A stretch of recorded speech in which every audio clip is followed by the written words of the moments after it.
đã phụ tình tôi thì thôi em cứ xem như là ảo mộng mà thôi.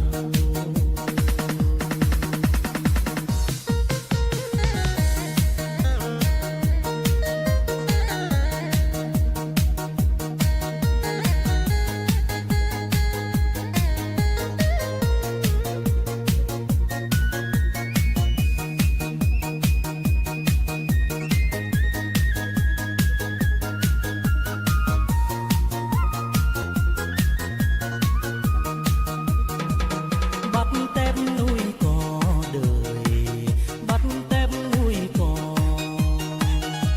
lớn cò bay như ai kia bỏ tôi đi mất. Người đời dèm pha hay kêu ca bảo tôi dại khờ, nhưng tôi vẫn đợi chờ một ngày nụ hồng em trao.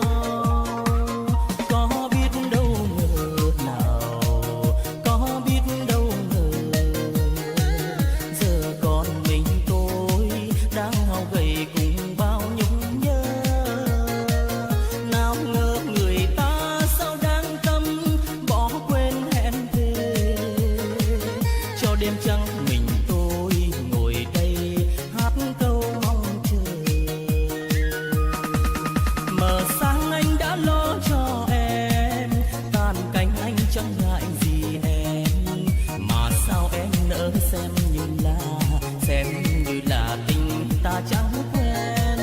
Giờ đôi chim cũng không còn em, người ta nay đã phụ tình tôi thì thôi em cứ xem như là ảo mộng mà thôi.